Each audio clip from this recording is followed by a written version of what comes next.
দেশের মানুষ এমন একজন ব্যক্তিকে হারালেন যিনি এই বাংলাদেশের 18 কোটি মানুষের মুরব্বী ছিলেন, যিনি গত 16 বছর বাংলাদেশের মানুষকে একটি ফ্যাসিস্ট থেকে মুক্ত করার জন্য নিজের জীবনটা বিলিয়ে দিয়েছেন।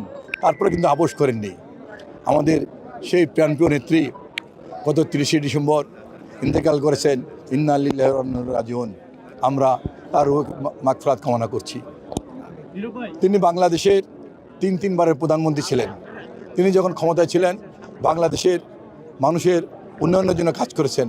বাংলাদেশের গণতন্ত্র প্রতিষ্ঠা, বাংলাদেশের স্বাধীনতা সার্বভৌমত্ব রক্ষার জন্য তিনি কাজ করেছেন। তিনি বাংলাদেশের আলেম সমাজকে তিনি সম্মান করতেন, তিনি শ্রদ্ধা করতেন। তিনি ইসলামী শিক্ষা বিস্তারের জন্য কাজ করেছেন।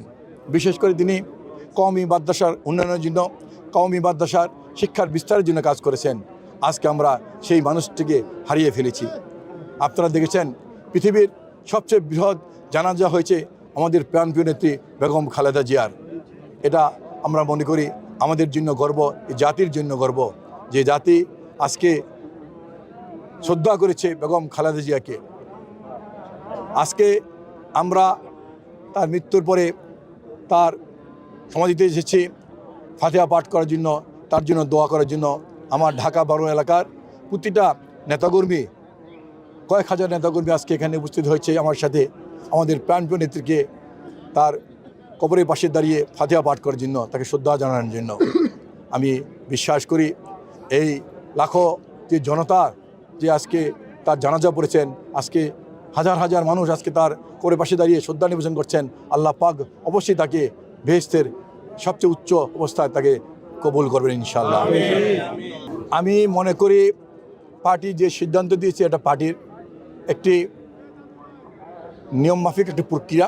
তবে যেদিন আমাদের প্রাণপ্রিয় নেত্রী, বাংলাদেশে 18 কোটি মানুষ সেই নেত্রী বেগম খালেদা জিয়া ইন্তেকাল করেছেন, সেই জিনিসটি তাদের বেছে নেওয়া ঠিক হয়নি।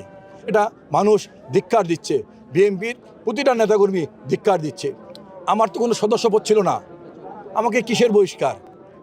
আমি এই ঢাকা 12 এলাকা আমার জন্মগ্রহণ করেছি, এই এলাকা আমি বড় হয়েছি, এই এলাকা আমি খেলাধুলা করেছি।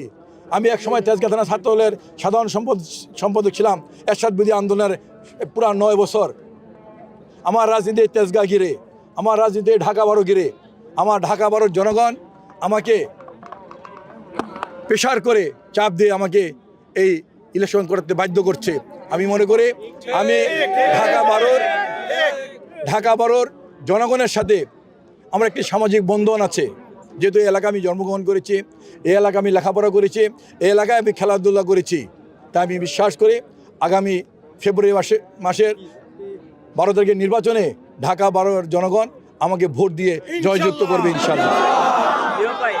আমি মনে করি রাজনীতি এমন একটি জিনিস, রাজনীতিতে সবসময় কিন্তু ষড়যন্ত্র থাকতে পারে। এই ষড়যন্ত্র মোকাবিলা করে কিন্তু আমাদের দলকে এগিয়ে যেতে হবে। আমি বিশ্বাস করি, আমি শহীদ রাষ্ট্রপতি জিয়াউর রহমানের আদর্শে বিশ্বাস করে আমি এই দল করি। আমি বেগম খালেদা জিয়ার নেতৃত্বে আস্থাশীল ছিলাম, আমি তারেক রহমানের নেতৃত্বে আস্থাশীল থাকবো। আমাদের যতদিন জীবন থাকবে ততদিন আমরা আমাদের প্রাণপ্রিয় নেতা তারেক রহমানের নেতৃত্বে আমরা রাজনীতি করে যাব, আমরা এগিয়ে যাব ইনশাআল্লাহ। আমাদের প্রাণপ্রিয় নেত্রী বেগম খালেদা জিয়া শাহাদাত বরণ করার পরে যে শূন্যতা পূরণ হয়েছে, আগামী দিনে আমরা তারেক রহমানের নেতৃত্বে আমরা সেই শূন্যতা পূরণ করবো ইনশাআল্লাহ।